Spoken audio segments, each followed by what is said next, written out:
Salam sejahtera. Senang dapat bertemu kembali bersama saudara dimanapun Anda berada.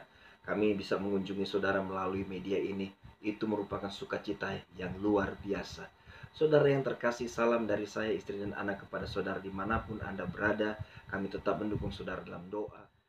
Saat ini, dalam pendalaman Alkitab kita hari ini, saya tidak sedang membawa Anda dalam satu pertandingan atau tutorial mengenai bagaimana cara bermain basket yang benar.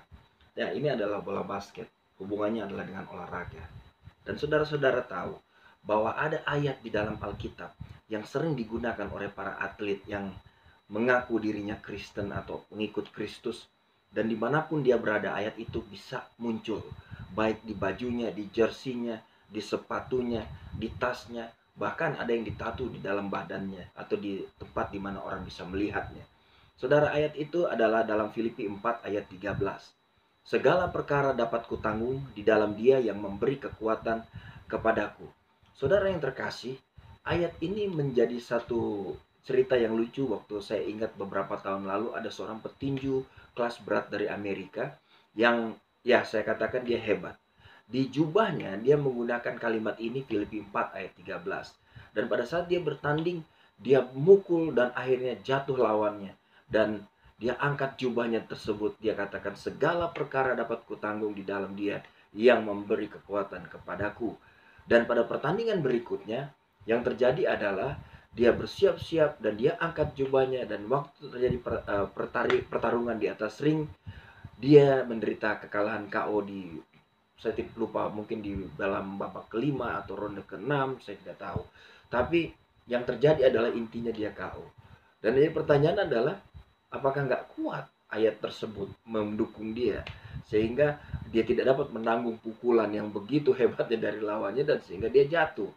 Tapi inilah faktanya.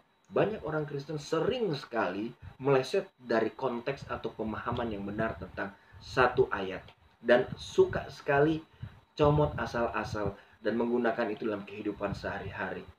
Harapannya adalah ayat ini akan membela dia, ayat ini akan menjadi profetik bagi dia sehingga dia mendatangkan kebaikan, dia beruntung, dia tertolak dari segala macam sakit, penyakit dan segalanya. Sah-sah saja Anda memakai ayat tersebut. Tapi sebaiknya kita baca dari ayat yang ke-10 dari pasal 4 ini. Kalau kita lihat, maka kita akan mengerti dan memahami cara pandang Paulus pada saat dia menuliskan Filipi 4 ayat 13 ini. Mari kita baca sama-sama Filipi 4 ayat 10 sampai dengan ayat yang ke-12. Aku sangat bersukacita dalam Tuhan bahwa akhirnya pikiranmu dan perasaanmu bertumbuh kembali untuk aku. Memang selalu ada perhatianmu, tetapi tidak ada kesempatan bagimu. Kukatakan ini bukanlah karena kekurangan, sebab aku telah belajar mencukupkan diri dalam segala hal. Aku tahu bahwa itu kekurangan dan aku tahu apa itu kelimpahan.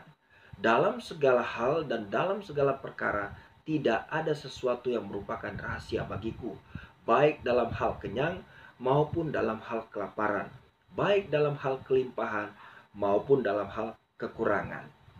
Baru kita masuk ke ayat 13. Nah saudara, kalau kita perhatikan, Paulus menuliskan surat Filipi ini, dia tidak dalam kondisi yang baik atau nyaman.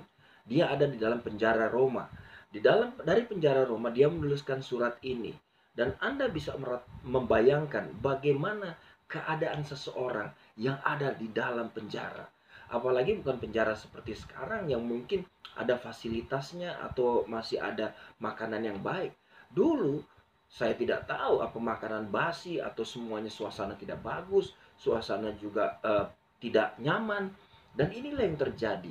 Paulus menuliskan, dia memulai dengan kalimat di ayat 10, aku sangat bersukacita di dalam Tuhan. Paulus menemukan sukacitanya bukan dari luar, tapi dia menemukan sukacitanya muncul dari dalam. Bahwa apa yang dia rasakan bukan karena situasi outer atau di luar, tapi apa yang dia rasakan, dia merasakannya dari dalam, karena di dalamnya ada Tuhan. Ini yang luar biasa. Maka kalau kita lihat ke-11, kukatakan ini bukan karena kekurangan, Paulus sudah tidak punya apa-apa. Dia meninggalkan masa lalunya, dia anggap itu skubalon atau kotoran dan tidak punya jabatan, dan dia hanya menghidupi kehidupannya melalui mengayak tenda. Dan dia katakan ini, aku bukan berkata ini karena aku sedang kurang, sebab aku telah belajar mencukupkan diri dalam segala keadaan. Saudara, saya garis bawahi kata mencukupkan diri ini. Kadang manusia terambisi, manusia mempunyai gengsi, sehingga membutuhkan segala sesuatunya seakan-akan butuh pengakuan dari dunia ini. Saya bisa bertanya kepada 10 atau 15 orang bagaimana mereka memandang saudara. Bisa saja mereka berkata, oh dia bagus, dia hebat, dia luar biasa, orangnya baik, suka memberi. Tapi ini kata orang. Dan bagaimana kalau seandainya saya bisa bertanya kepada Tuhan, interview Tuhan sebenarnya. Bagaimana pandangan Tuhan tentang orang ini? Dan mungkin akan terjadi adalah pandangan manusia setinggi ini, pandangan Tuhan terhadap masih di sini. Karena apa? Cara berpikir yang salah, cara berpikir yang tidak sesuai dengan kehendak Bapa. Karena kita masih belum selesai dengan diri kita. Kita belum merasa cukup dengan dunia ini. Kita masih mau dan terus menggali dunia ini sehingga orang dapat mengakui dan kita haus akan pujian dan pengakuan. Dan di sini ayat 12, aku tahu apa itu kekurangan dan aku tahu apa itu kelimpahan dalam segala hal. Dalam segala perkara tidak ada sesuatu yang merupakan rahasia bagiku. Baik kenyang, baik lapar, baik limpah, baik kurang, Paulus mengerti. Jadi Filipi 4 ayat 13 tidaklah memberikan satu janji kepada saudara bahwa saudara akan selalu menjadi pemenang. Saudara tidak pernah akan kena sakit penyakit. Saudara akan naik, tidak pernah akan turun. Ekonomi saudara akan selalu menjadi orang yang hebat, melimpah, ruah dan kaya. Bahkan engkau akan berumur panjang dan menguasai bumi ini. No, tapi dia berkata segala perkara dapat ditanggung oleh dia. Karena apa? Karena di dalam dia ada Kristus yang memberi kekuatan kepadaku. Ini bukan ayat untuk mendapatkan kekayaan, tapi ini ayat yang menyatakan bahwa saudara dan saya adalah orang-orang kaya di dalam Kristus.